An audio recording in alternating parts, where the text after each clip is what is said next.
9장 직업적 창조성을 새롭게 하라. 명망 있는 경영대학원에서 교육받은 헨리는 금융 분야에 발을 들여놓았다.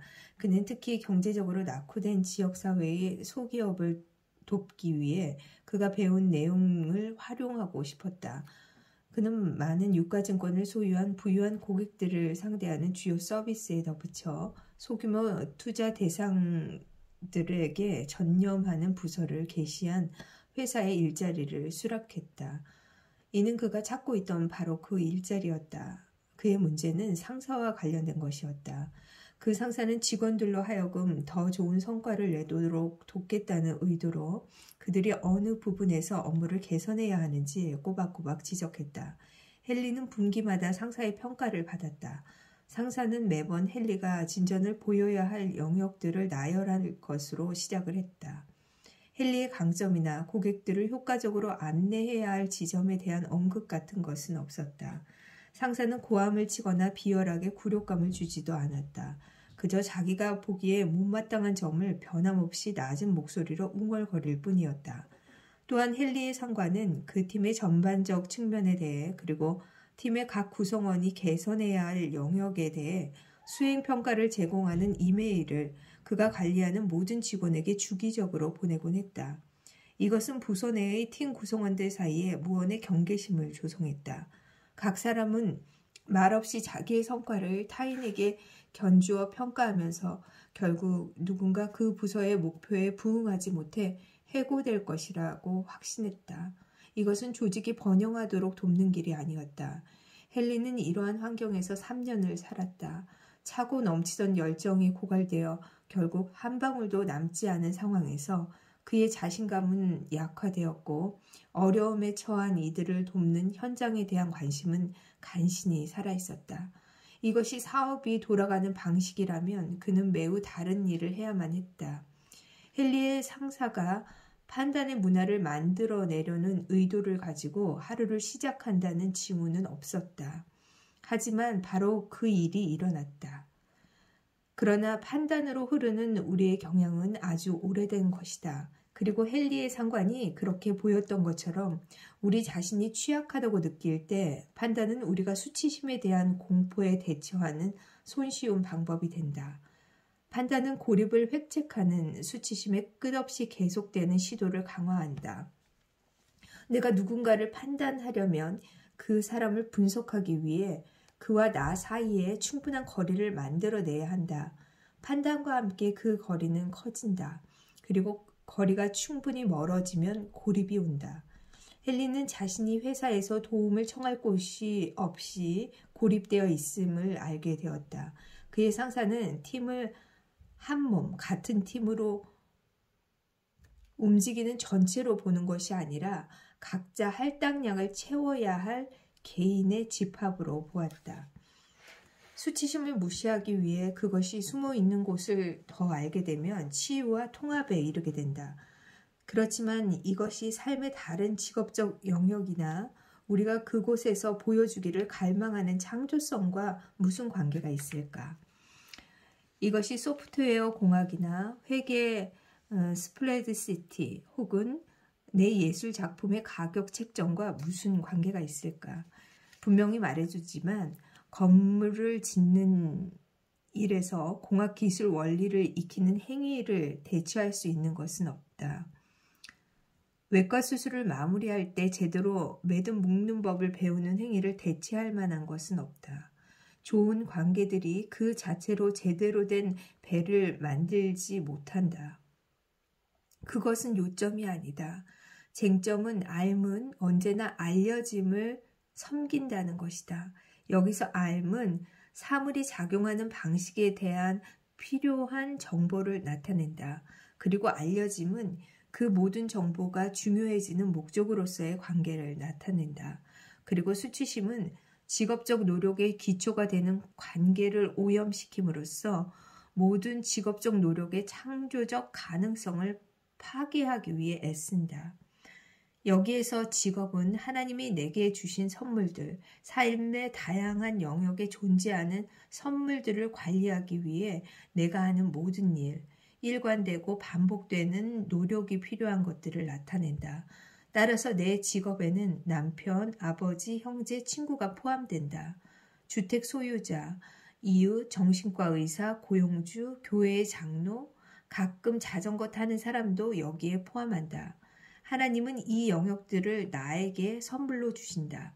뿐만 아니라 내가 그것들을 통해 그분과 함께 선하고 아름다운 세상을 창조하고 그 과정에서 타인들에게 참여를 권유하도록 기쁘게 나를 부르신다.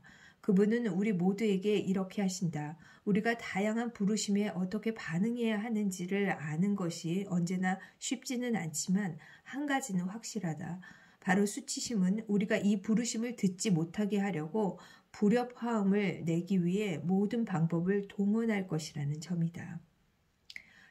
직업적 표현의 다양한 영역에서 수치심은 반창조적 역할을 효과적으로 해낸다.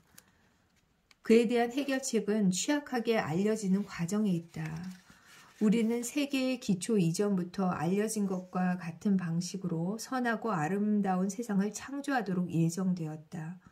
우리는 예수님의 본을 따라 이미 왔지만 아직 오지 않은 그분의 나라의 밝은 그림자가 되는 일들을 행한다. 이 맥락에서의 직업, 곧 일은 창조성과 동일시될 수 있다. 이는 자녀 양육, 조각, 공학기술, 영농, 건축, 신학, 배관설비, 가르침, 우정, 작곡, 공연 등 인생의 모든 직업적 표현에 적용된다. 그리고 기쁨이 있는 창조의 행위, 한밤중에 기저귀를 가는 일까지 하나하나와 더불어 우리는 복음을 선포한다. 이것은 우리가 예수님의 이름을 말할 때 더 직접 이루어질 수 있지만 최고의 소설과 영화가 모두 그렇듯이 애둘러 말할 때 훨씬 더 강력히 표현되는 경우가 많다. 그것들이 최고의 이야기인 이유는 이야기꾼이 뉘앙스와 암시와 호기심을 창조하는 힘든 작업을 했기 때문이다. 이런 이유로 우리는 하루 중 가장 좋았던 일과 가장 힘들었던 일에 대해 말함으로써 저녁 식탁에서 자녀들에게 이야기를 한다. 직원 회의에서 우리는 회사와 관련된 중요한 결정을 내리기 전에 고용인들의 의견을 구함으로써 그들에게 이야기를 한다. 그리고 우리는 박물관 관람객들을 매우 감동시키는 조각 작품을 통해 그들에게 이야기를 한다. 그러나 각각의 이야기하기 행위에 대해 수치심은 선함과 아름다움을 창조하려는 시도를 와해시킬 방법을 찾으면서 침투할 기회를 기다리고 있다. 우리가 수치심의 영혼의 습관인 와해에 저항할 때 나타나는 부산물은 우리가 창조성의 향상을 위한 공간을 마련한다는 점이다. 우리가 수치심의 영혼의 습관인 와해에 저항할 때 나타나는 부산물은 우리가 창조성의 향상을 위한 공간을 마련한다는 점이다. 마음은 더 통합될 때 덜 괴로워하기 때문이다. 그렇게 되면 우리는 창조적 시도를 위한 에너지를 더 얻을 수 있다. 이 에너지는 그전까지는 수치심의 대인관계 신경생물학적 신경망을 관리하고 조절하기 위해 사용되던 것이다. 실용적 측면에서 볼 때 자녀 양육이든 비행기 조종이든 우리가 맡은 직업적 제도 안에서 수치심을 찾아내는 만큼 우리는 그 영역에서 더 효과적이고 더 창조적인 사람이 될 것이다. 수치심을 찾아내기 전까지는 우리가 모험을 감행하는 두려움을 줄이는 데 집중하기 때문이다. 그 두려움은 우리가 관계의 파국을 초래하는 실수를 할 것이라는 예측에서 기인하며 수치심이 그 두려움을 부채질한다. 물론 이 실수들은 정보 오용의 측면에서 평가될 수 있다. 잘못된 약을 처방하는 것, 잘못된 알고리즘 순서를 입력하는 것, 물자를 충분히 모으지 못하는 것 등 이러한 오용은 많은 이유로 발생할 수 있다. 그러나 실수들의 결과는 궁극적으로 우리 삶이 무탈할 것인지 여부의 측면에서 평가된다. 그리고 그 여부는 대체로 관계적 역학에 의해 결정된다. 직업 관련 공동체의 모형. 바울이 고린도 교회에 보낸 편지가 우리가 이 일을 하는 방법을 찾아볼 유일한 대목은 아니지만 그 편지는 우리가 수치심의 치유에 관해 배운 바를 매일의 삶에서 적용하는 방법에 대해 유용한 통찰을 제공한다. 고린도전서 13장에서 13장에서 바울은 한 무리의 사람들이 통합된 방식으로 기능하는 것의 개념을 다룬다. 그는 신경과학자가 아니었지만 번영하는 공동체, 즉 분화된 동시에 연결된 공동체, 통합된 공동체를 그린다. 그가 이런 말을 적어서 보낸 교회는 당시의 최상의 상태에 있지 않았다. 다른 이들을 자기네 일원이 아니라고 생각하는 몇몇 사람들이 형성한 파벌들 사이에 내분이 있었다. 그리고 음행을 과시하는 문제에 주의 만찬을 함께 나누는 일에 꽤 퉁명스럽고 무신경하게 접근하는 문제가 있었다. 고린도 교회는 공동의 목적에 맞추어 결성되는 오늘날의 어떤 공동체든 대표할 수 있다. 고린도전서 12장 4절에서 11절에서 바울은 그리스도의 몸이 어떻게 서로 다른 힘과 능력을 가진 사람들의 모임으로서 나타나는지 묘사한다. 은사는 여러 가지나 성령은 같고 직분은 여러 가지나 주는 같으며 또 사역은 여러 가지나 모든 것을 모든 사람 가운데서 이루시는 하나님은 같으니 각 사람에게 성령을 나타내심은 유익하게 하려 하심이라. 어떤 사람에게는 성령으로 말미암아 지혜의 말씀을, 어떤 사람에게는 같은 성령을 따라 지식의 말씀을, 다른 사람에게는 같은 성령으로 믿음을, 어떤 사람에게는 한 성령으로 병 고치는 은사를, 어떤 사람에게는 능력 행함을, 어떤 사람에게는 예언함을, 어떤 사람에게는 영들 분별함을, 다른 사람에게는 각종 방언 말함을, 어떤 사람에게는 방언들 통역함을 주시나니 이 모든 일은 같은 한 성령이 행하사 그의 뜻대로 각 사람에게 나누어 주시는 것이니라. 각 사람이 서로 다른 은사들을 한 사명으로 가져온다는 것은 새로운 이야기가 아니다. 그러나 수치심은 서로 다른을 더 나은 혹은 더 못한이라는 의미로 바꾸어 말하는 버릇이 있다. 수치심이 내 마음에 자리 잡은 정도만큼 나는 무의식적으로 타인과 나 자신 둘 중 하나를 겨냥하는 판단으로서 차이에 반응한다. 심지어 내가 서로 다른 사람들은 서로 다른 직무를 가지고 있다는 관념을 의식적으로 자각하며 받아들일 때도 바로 저 구조로 인해 수치심의 잠재적 병소가 활성화될 수 있다. 특히 공동체에서 일이 잘못되어 갈수록 그럴 수 있다. 헨리에게 일은 매우 잘못되어 가고 있었다. 고린도전서 12장에서 바울은 몸의 각 지체가 공동의 유익이라는 복리에 기여한다는 점을, 또한 전체로서의 몸은 그것이 진정으로 살아있다는 것의 의미를 표현한다는 점을 분명히 한다. 몸은 하나인데 많은 지체가 있고 몸의 지체가 많으나 한 몸인과 같이 그리스도도 그러하니라. 우리가 유대인이나 헬라인이나 종이나 자유인이나 다 한 성령으로 세례를 받아 한 몸이 되었고 다 한 성령을 마시게 하셨느니라. 몸은 한 지체뿐만 아니요 여럿이니. 12절에서 14절. 우리는 혼자 힘으로 성공할 수 없다. 마찬가지로 대인관계 신경생물학은 마음이 분화된 기능적 부분들, 주의, 기억, 감정, 애착이 유연하게 연결된 통합된 전체로 가능해야 한다고 시사한다. 우리는 회사, 교회, 학교, 가족을 이러한 견지에서 보지 못한다면 그 조직들의 영혼을 제대로 형성할 수 없다. 수치심의 사명은 개개인을 와해시키는 것과 같은 방식으로 모든 제도를 와해시키는 것이며 고립은 수치심의 중요한 전략 무기다.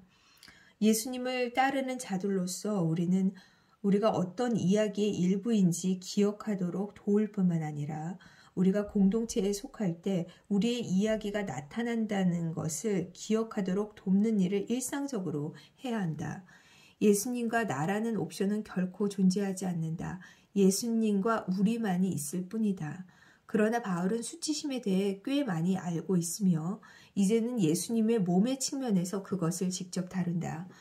만일 발이 이르되 나는 손이 아니니 몸에 붙지 아니하였다 할지라도 이로써 몸에 붙지 아니한 것이 아니요. 또 귀가 이르되 나는 눈이 아니니 몸에 붙지 아니하였다 할지라도 이로써 몸에 붙지 아니한 것이 아니니 만일 온 몸이 눈이면 듣는 곳은 어디며 온 몸이 듣는 곳이면 냄새 맡는 곳은 어디냐. 그러나 이제 하나님이 그 원하시는 대로 지체를 각각 몸에 두셨으니 만일 다 한 지체뿐이면 몸은 어디냐. 이제 지체는 많으나 몸은 하나라. 고린도전서 12장 15절에서 20절. 그는 수치심이 시작되는 곳 바로 우리의 자기 정죄에서 시작한다. 발이나 귀가 자신이 부족하다고 스스로에게 말하는 것과 동일한 방식으로 우리도 우리의 부적절함에 대해 상기시켜주는 수치심 수행원에게 귀를 기울인다.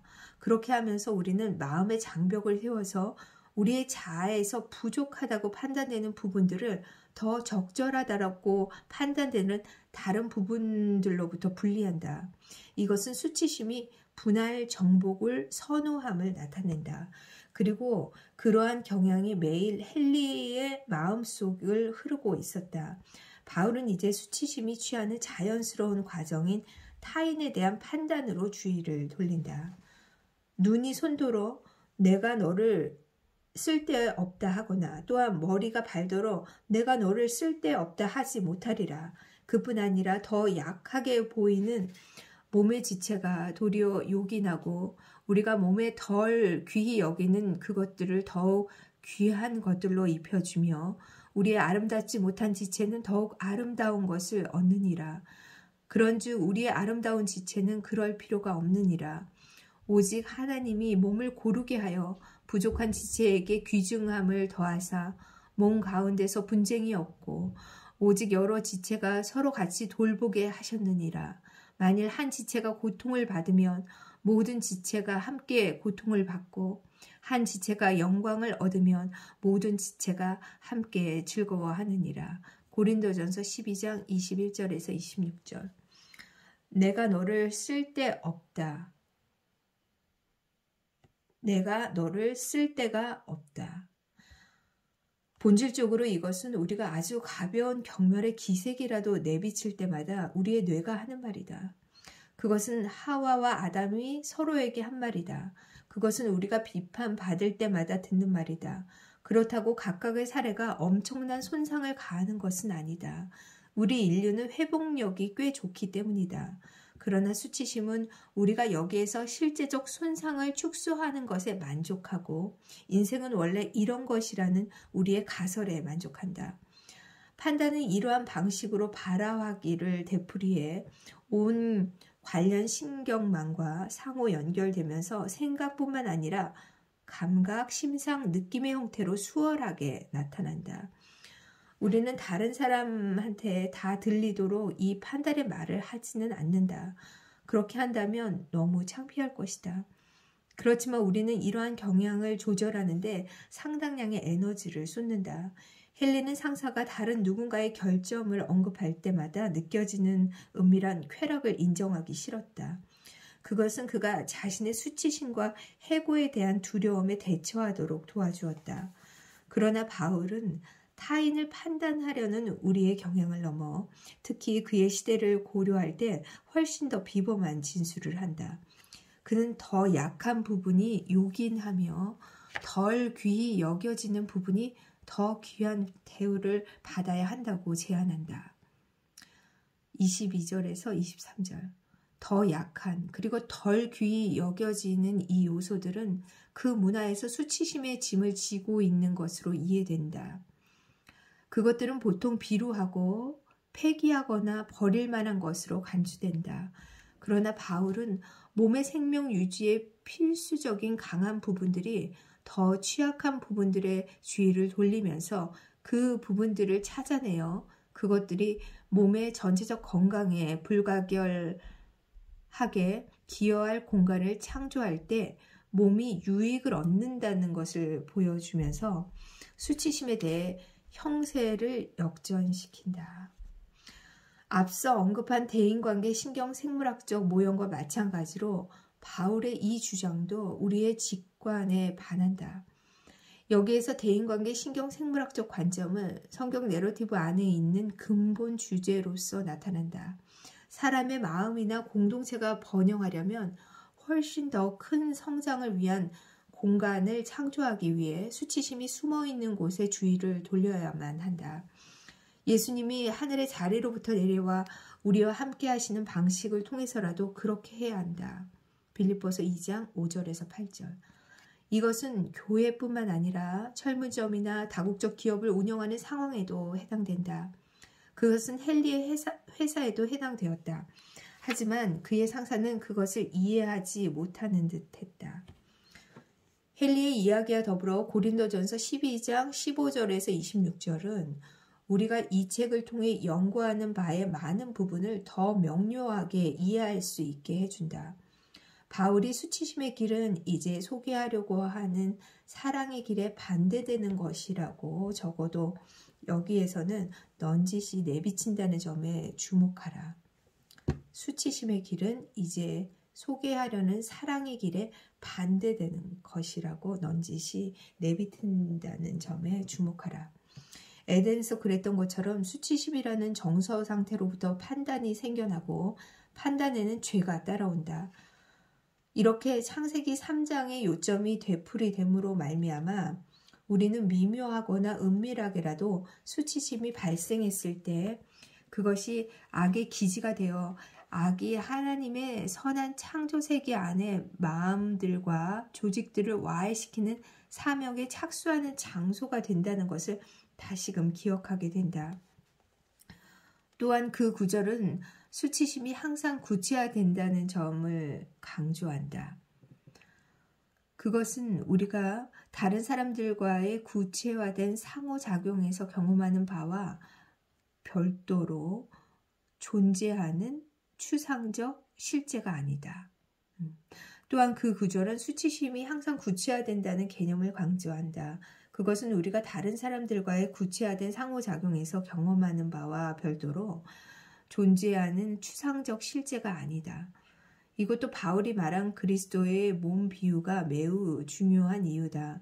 이것은 우리가 수치심과 싸우기 위해 구체화된 방식으로 조치를 취해야 한다는 점을 상기시켜주기 때문이다.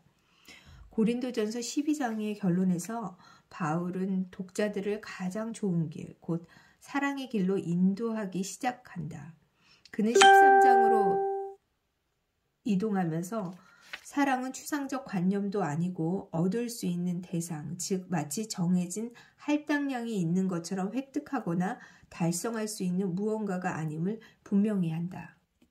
그것은 그가 결국 말하게 될 내용, 즉 사랑은 언제까지나 떨어지지 아니한다는 것을 암시하는 길이다. 그 길은 통로를 의미하기도 하고 움직임을 의미하기도 한다. 사랑은 떨어지지 않는다. 왜냐하면 사랑은 연결을 위해 시도해 볼 또 하나의 행위, 또 하나의 몸짓을 항상 가지고 있기 때문이다. 그리고 사랑의 움직임에는 결코 끝이 없다. 우리는 결코 도달하지 않는다. 오히려 C.S. 루이스가 우리에게 상상하라고 이른 것처럼 더 위로 그리고 더 안으로 여행하며 새하늘과 새 땅에서조차 그렇게 여행할 것이다. 수치심이 우리를 정체된 무기력 속으로 밀어 넣으려고 애쓰는 상황에서 사랑은 우리에게 움직이라고 명한다. 바울은 이제 우리가 할 수 있는 많은 고귀한 일을 열거한다. 하지만 그 일들이 사랑으로 이루어지지 않는다면 아무 의미가 없다.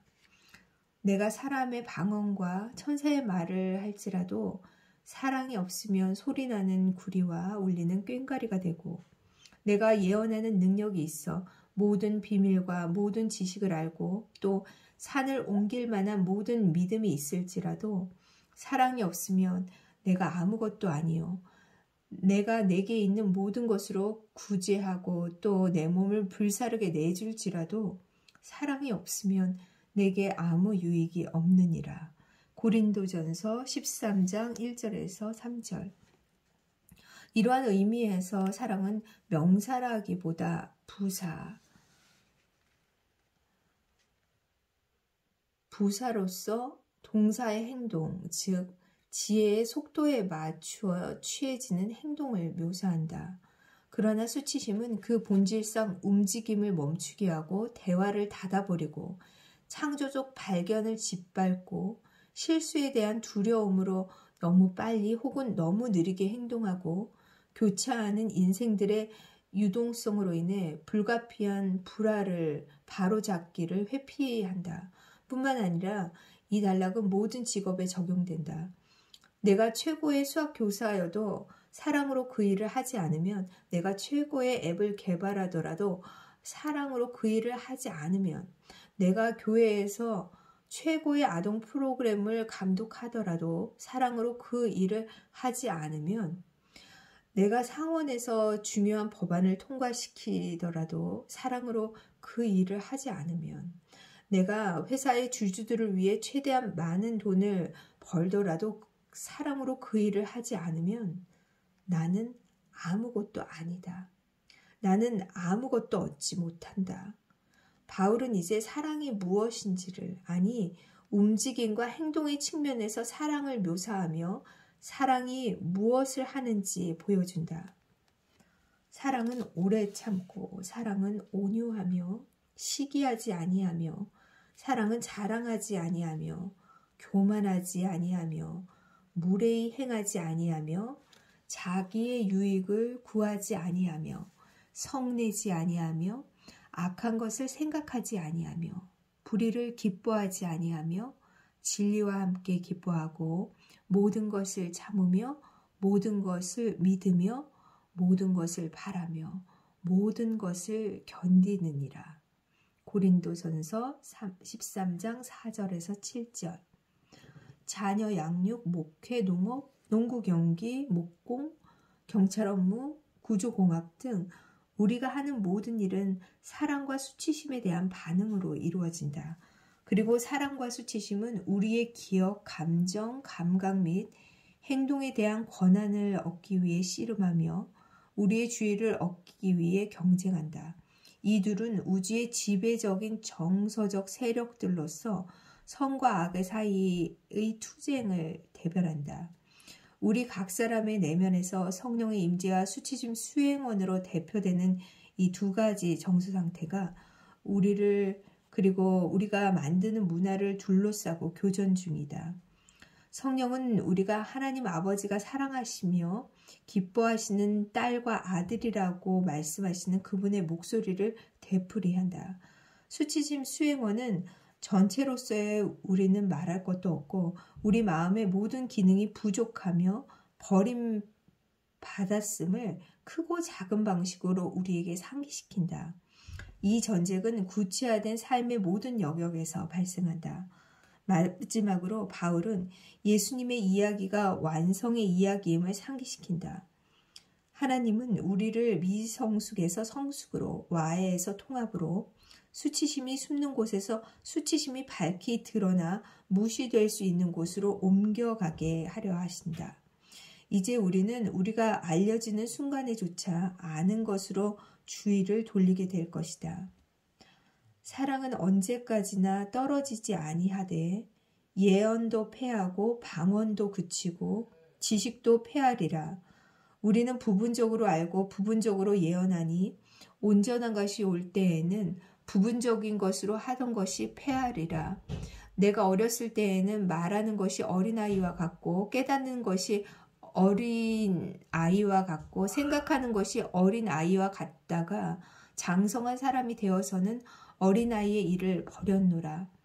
우리가 지금은 거울로 보는 것 같이 희미하나 그때에는 얼굴과 얼굴을 대하여 볼 것이요.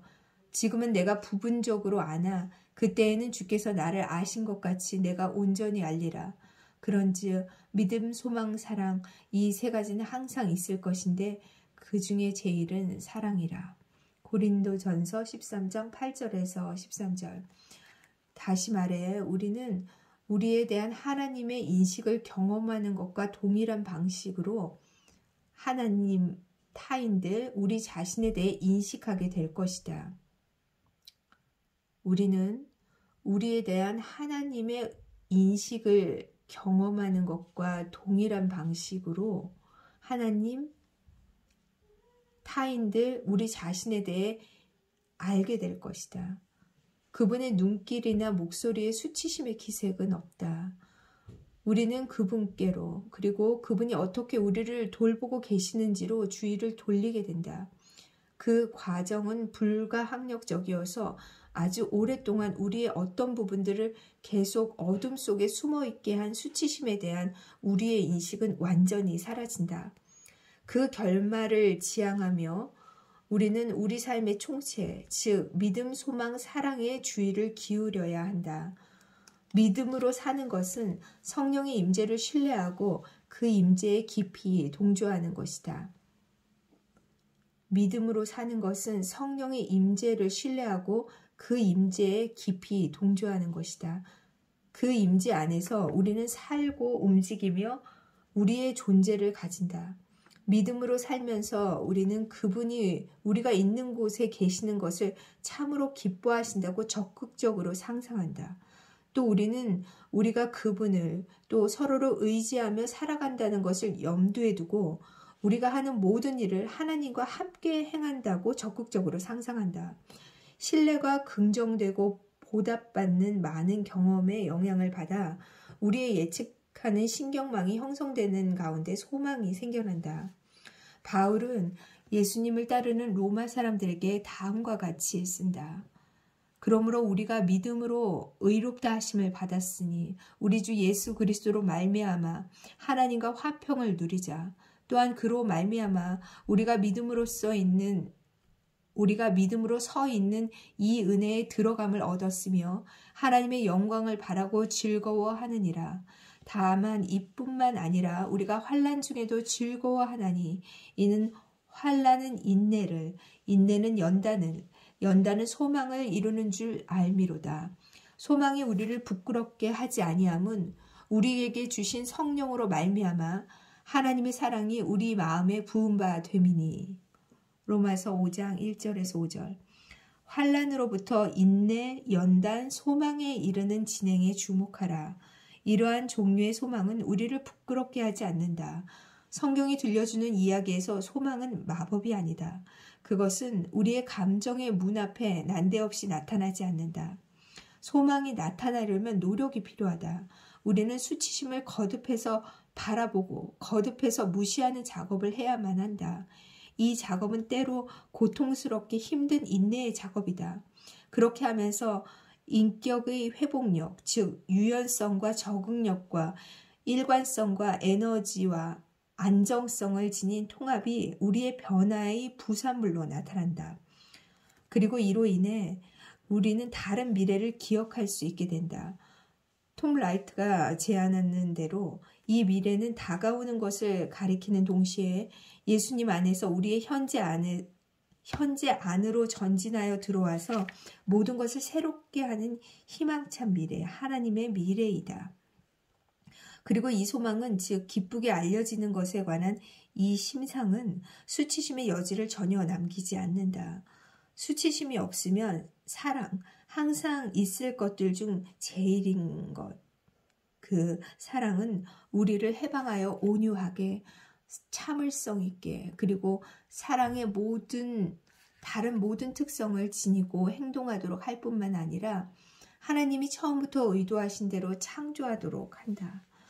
나는 사랑과 수치심이 우리의 영혼을 놓고 교전하는 두 개의 근본적 정서 상태라는 점을 앞에서 언급했다.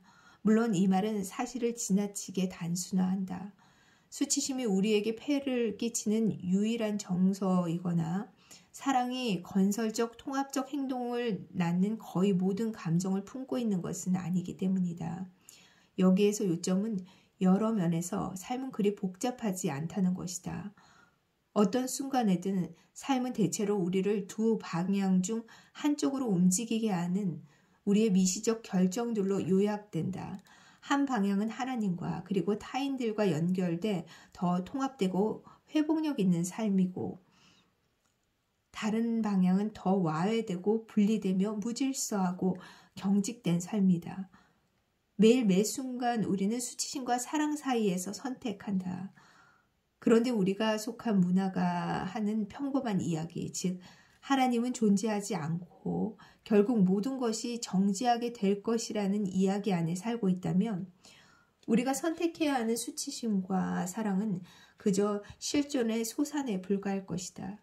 그러나 실상은 그와 반대다. 우리는 이것을 잊지 말아야 한다. 우리가 하나님이 짜고 계시는 거대한 테피스트리, 여러 색실로 그림을 짜 넣은 직물,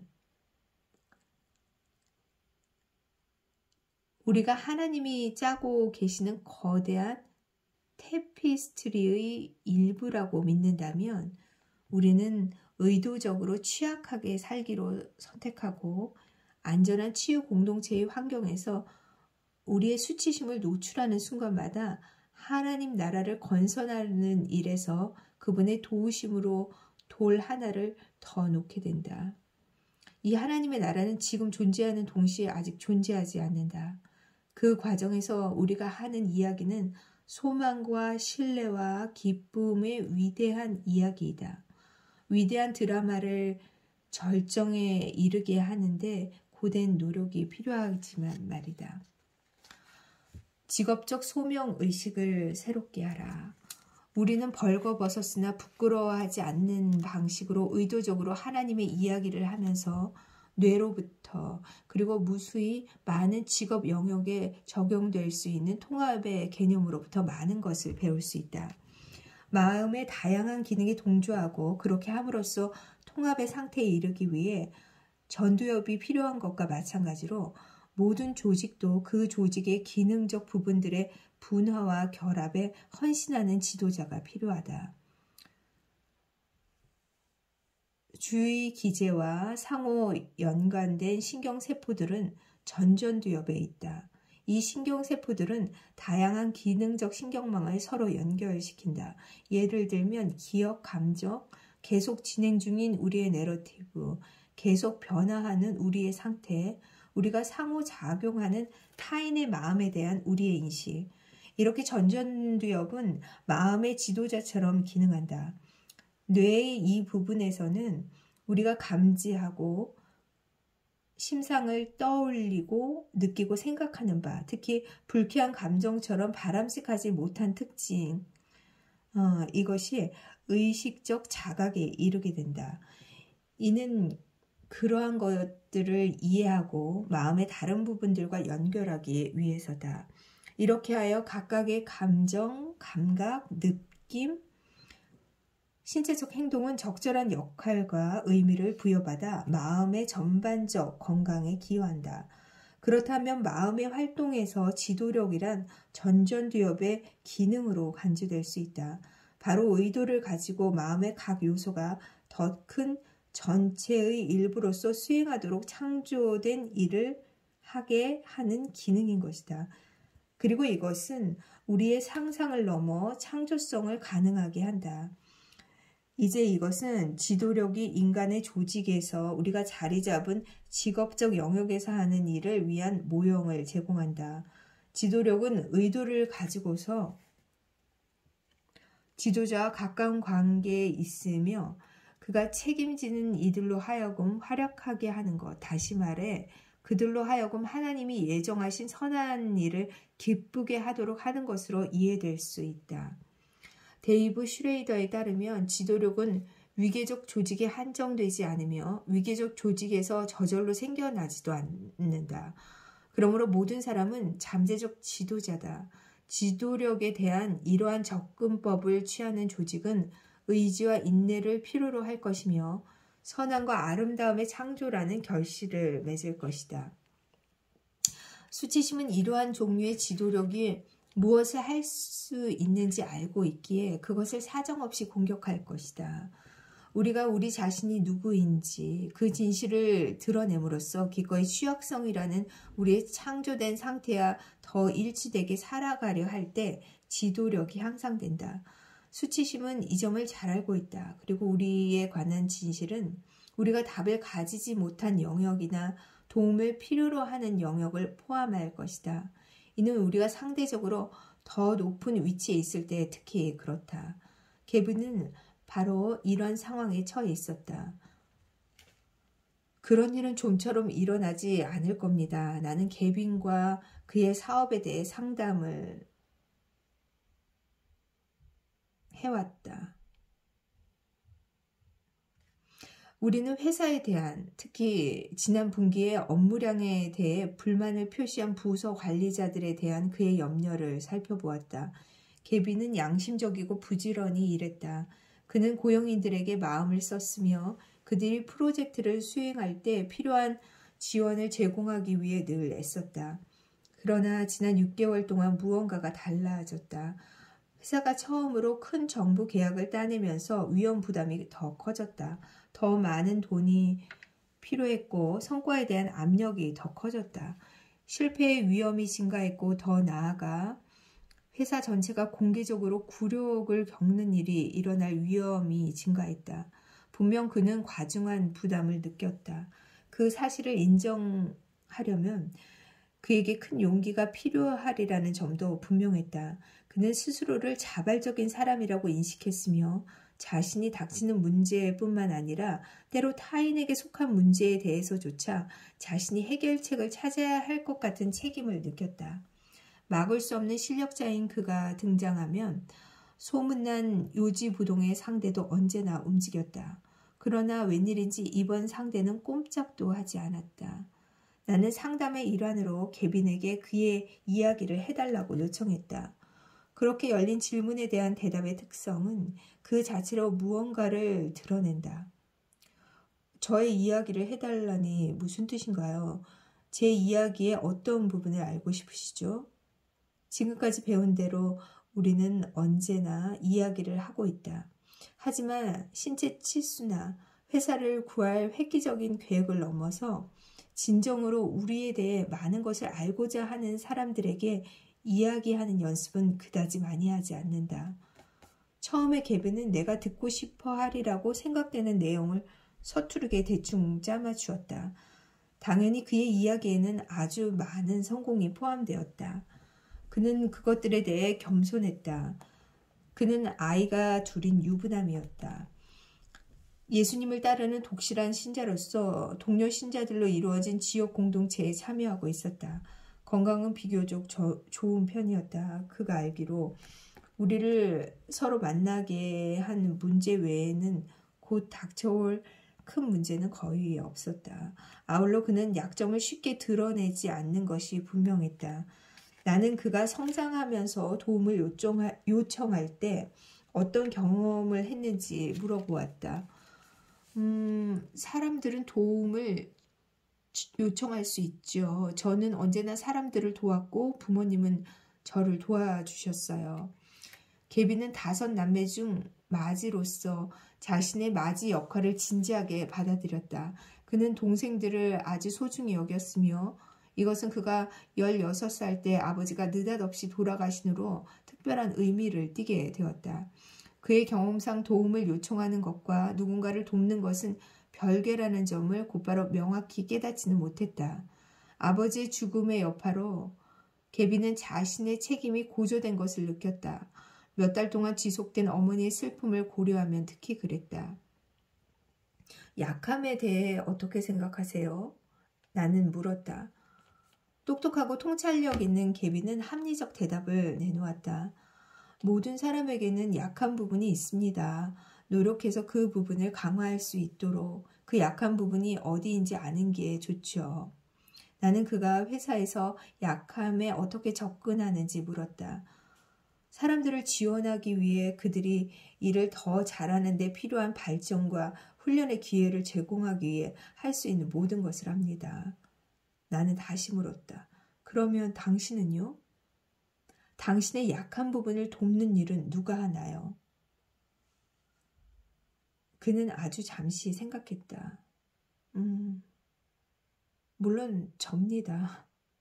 저 말고는 누구 일이겠어요. 제 회사잖아요. 개빈의 이야기는 평범한 주제를 가진 평범한 이야기다. 이른 나이에 아버지를 여의기는 했지만 인생의 여러 차원에서 성공을 거두었음에도 불구하고 그는 아가리를 벌리고 있는 심연 위를 맴돌고 있었다.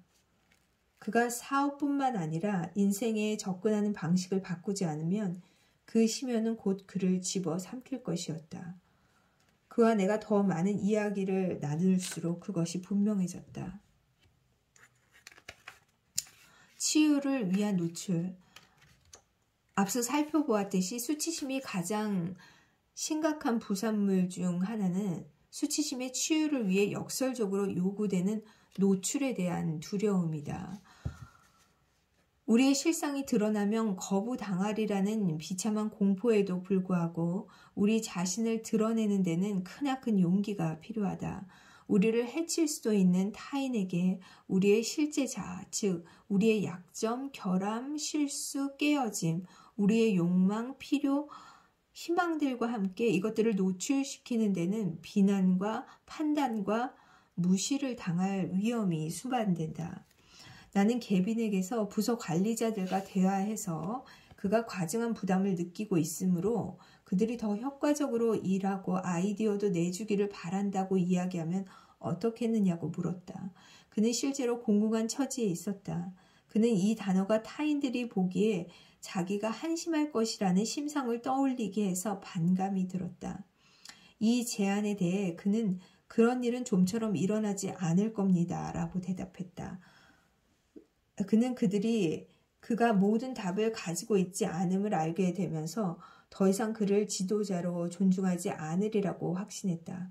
그의 건강과 관리자들의 건강을 위해 그리고 회사를 위해 가장 크게 도움이 되는 일 중 하나가 그가 감당하기에 버겁다고 느낀다는 점을 인정하는 것이라는 생각은 그에게 낯설게 다가왔다.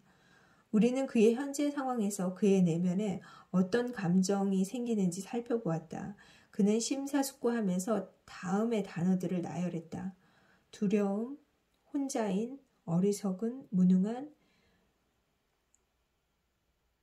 그 느낌들이 나타내는 것 안으로 더 깊이 들어가기 전에 잠시 멈추고 나는 그가 고용인들에게 진실을 이야기하면 어떤 느낌이 들 것 같은지 물었다.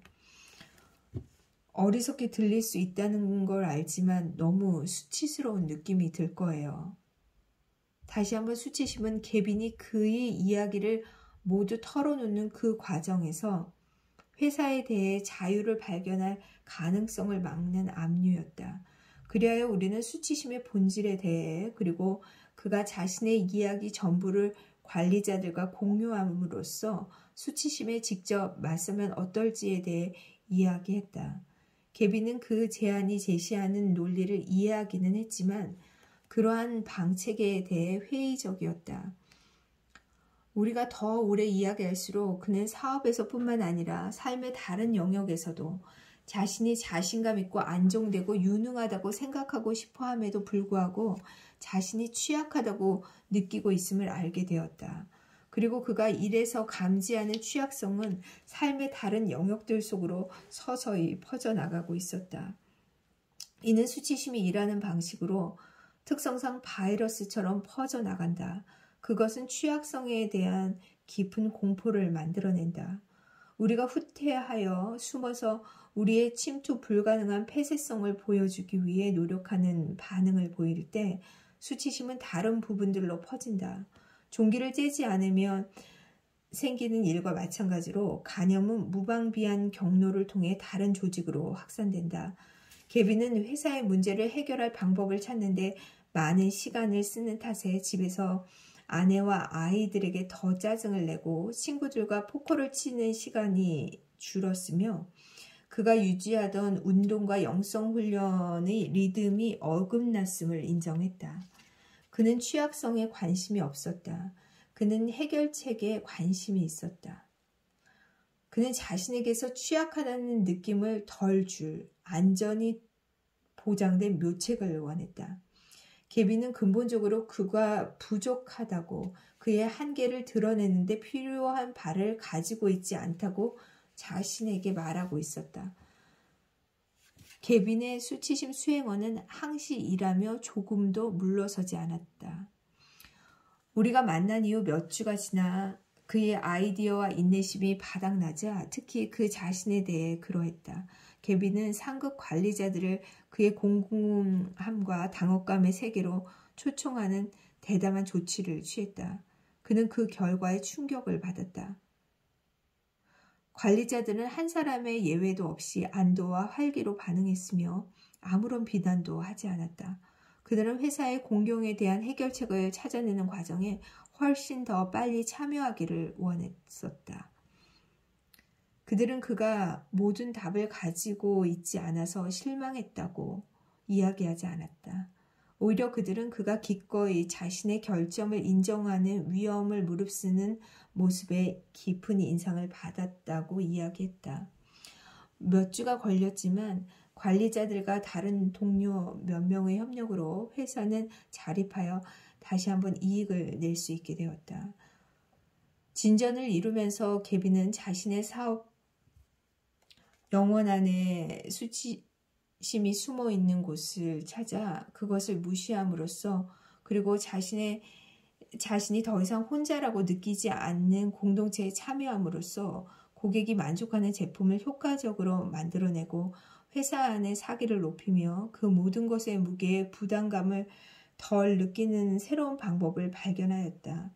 이로 인해 그와 다른 모든 이의 불안이 감소했고 그들은 다시 한번 회사를 번창하게 해줄 창조적 수단을 검토할 수 있게 되었다. 개빈의 이야기는 하나님이 우리의 일 안에서 일하고 계심을 상기시켜준다. 예수님은 직업을 통해 구원과 치유를 일으키신다. 그리고 수치심은 그 노력을 허물어뜨리려는 강한 의도를 품고 있다. 우리가 수치심을 경멸하기 위해 그것의 존재를 탐지하고 즐겁고 공정하며 자비로운 지도자 역할을 통해 우리의 마음과 직업의 그 부분들을 밝히 드러내어 돌봄과 훈련과 격려를 받게 한다면 우리는 그곳에서 펼쳐지는 일에 깜짝 놀랄 것이다. 예를 들어 우리가 인도하는 이들은 수치심을 드러내어 치유와 창조성을 위한 공간을 마련하는 문화에서 풍성한 삶을 살아갈 것이다.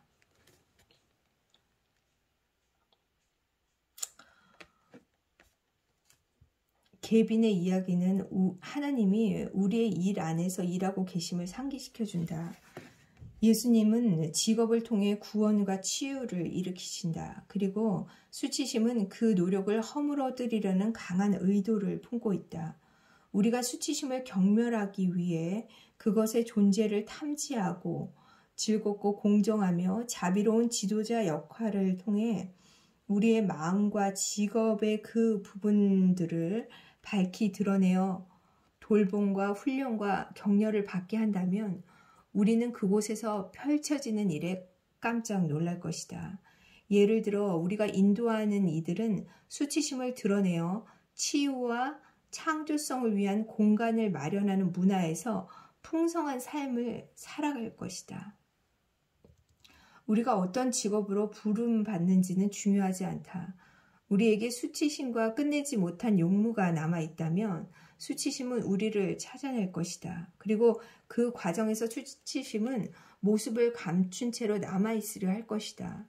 수치심은 우리의 실수에서 회복되지 않은 관계에서 그리고 공동체의 대인관계적 규율을 통해서가 아니라 고립된 상태에서 우리의 감정 상태를 통제하려는 우리의 충동에서 우리를 찾아낼 것이다. 우리의 수치심 수행원은 개빈의 수행원이 그랬던 것처럼 그리고 아주 오래전에 아기 아담과 하와에게 그랬던 것처럼 우리가 우리 자신이 부족하다고 생각하고 느끼고 감지하고 그 심상을 떠올리기를 원한다. 그것은 우리를 부추겨 하나의 이야기를 하고 싶게 만들 것이다. 그 이야기에서 우리는 버려질 위기에 처해 있으며 그 일이 일어나지 않도록 혼자 힘으로 할 수 있는 모든 것을 해야만 한다. 그것은 우리의 감각, 심상, 느낌, 생각, 행동을 서로에게서 분리해 정복함으로써 우리를 와해된 상태로 방치하려고 할 것이다. 그것은 우선 우리가 수치심을 느끼는 것에 대해 수치스럽게 느끼도록 내버려 둠으로써 스스로를 강화할 것이다. 그것은 우리가 타인에게 우리의 가장 소중한 느낌을 맡긴다면 감정적 죽음을 맞게 되리라고 우리를 설득하려 할 것이다. 이것이 수치심의 업무다. 그것의 사명은 특히 우리의 직업적 소명을 통해 선하고 아름다운 세상을 창조하려는 모든 의도를 좌절시키는 것이다. 이 책을 읽은 후에 수치심이 우리가 주의를 기울여야 할 유일한 대상이며 우리가 그렇게 한다면 삶이 풍성해지리라고 생각하고 싶어질 수도 있다. 분명 수치심은 깨어진 관계를 나타내는 유일한 증거가 아니다. 그러나 수치심이 우리가 어둠의 왕국에 대해 경험하는 많은 것의 근본 원인이 아니라는 증거는 거의 없다. 복음은 매우 다른 이야기를 한다. 즉, 우리는 하나님이 매우 기뻐하시는 아들과 딸들이다. 그분은 기쁘게 우리가 있는 곳에 계신다. 그리고 분화된 동시에 연결된 부분들로 이루어진 통합된 전체, 이는 놀라운 창조성을 발휘할 수 있다. 이것을 구성하는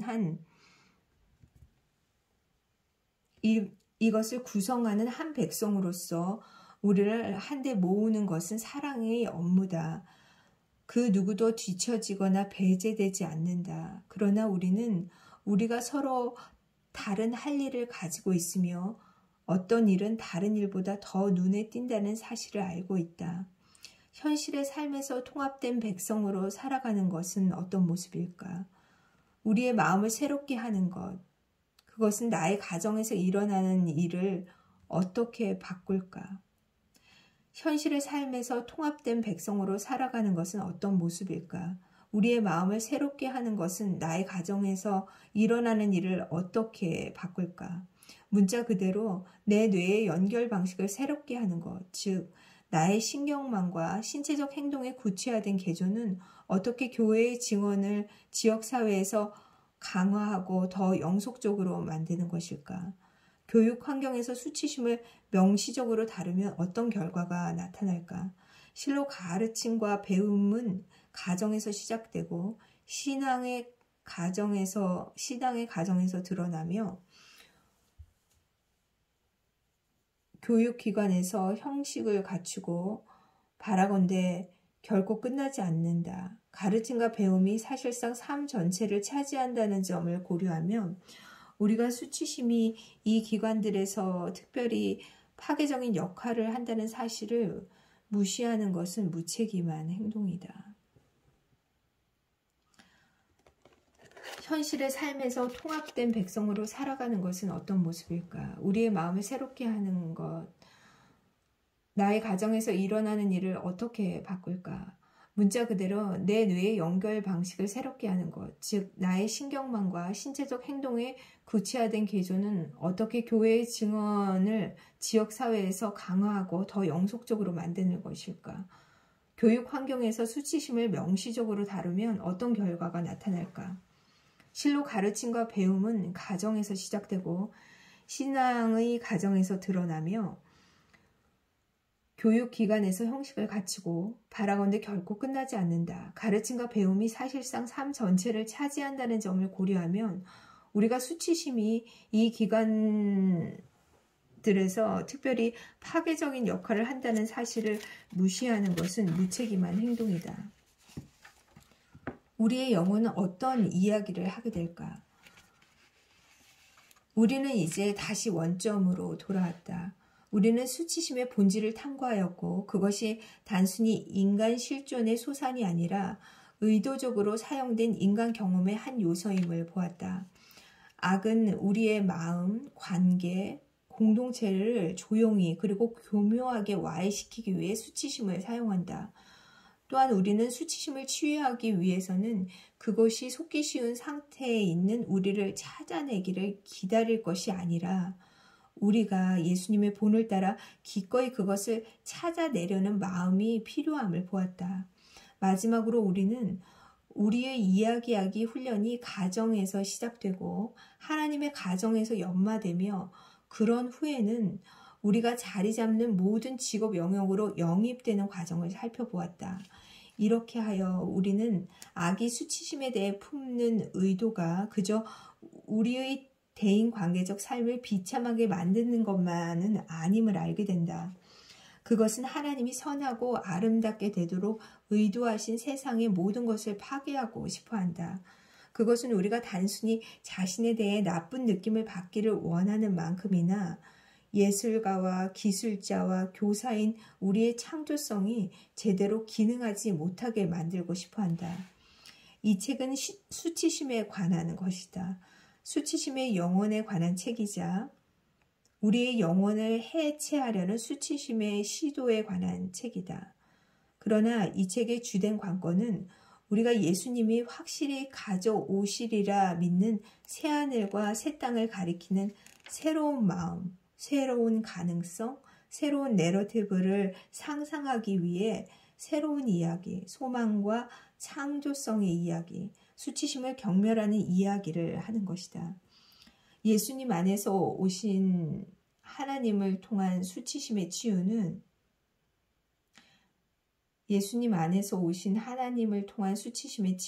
우리 자신과 하나님, 가족, 친구, 적 사이의 관계를 재건하는 것일 뿐만 아니라 그보다 훨씬 더 많은 것임을 우리는 보았다. 수치심이 태초부터 하려고 애써온 이야기 대신에 새로운 이야기를 하는 것은 우리를 해방시키는 일에서 가장 중요한 특징 중 하나다. 그것은 하나님이 처음으로 우리를 만들까 생각하실 때 처음으로 우리가 그분이 사시는 것처럼 살아가는 모습을 마음속에 그리실 때 꿈꾸셨던 것과 마찬가지로 우리 각자의 직업에서 창조의 새로운 방식을 상상할 용기를 우리에게 불어넣는다. 이 치유와 새로워진 창조적 가능성은 오로지 깊이 연결된 공동체에서만 성취될 수 있다. 우리는 이것을 홀로 해낼 수 없다. 그러한 유형의 공동체를 형성하거나 발견하기란 쉽지 않은 일처럼 보일 수 있다. 내가 내 이야기를 하도록 도와줄 사람들, 우리가 이 책에서 탐구한 일들을 기꺼이 하려는 사람들을 어디에서 찾을 것인가? 이것들은 타당하지만 때로 어려운 질문들이다. 이 책의 지면에 묘사된 가능성이 실현될 것 같지 않을 때 낙담하기 쉽다. 나는 알고 있다. 참으로 기꺼이 나와 함께 이 힘든 일을 하려는 사람들이 곁에 있음에도 불구하고 수치심이 내가 바라는 것보다 더 크게 내 마음의 문을 두드리는 소리가 여전히 들리곤 한다. 그러나 예수님이 하시는 이야기에서 수치심은 최종 결론을 내리는 자가 아니다. 예수님은 우리를 그 이야기의 공동 저자로 참여하도록 초대하시며 그 이야기에서는 우리의 수치심보다 하나님의 기쁨이 훨씬 더 우리의 주의를 끌어당긴다. 게다가 나는 수치심이 당신이 믿기를 원하는 이야기와는 다른 이야기를 하는 이 삶에 참여하라고 당신의 두려움에도 불구하고 당신을 격려하고 싶다. 그럴 만한 가치가 있는 일임을 나 자신이 경험해서 알고 있기 때문이다. 그 작업은 때로 너무 힘들게 느껴지지만 그럴 만한 가치가 있다. 나의 이야기를 수치심이 하게 했을 방식과는 매우 다르게 다시 하는 일이 주는 나의 이야기를 수치심이 하게 했을 방식과는 매우 다르게 다시 하는 일이 주는 해방을 아는 것은 가치 있는 일이다. 나는 이 여정에 혼자이고 싶지 않으므로 당신이 나와 함께 해주기를 청한다. 하나님이 어떻게 우리가 다 같이 우리의 이야기를 위대한 이야기의 일부로서 그분은 우리가 이 이야기에 참여하기를 간절히 바라신다. 다시 할 수 있게 하실지 나는 즐거운 마음으로 기대한다.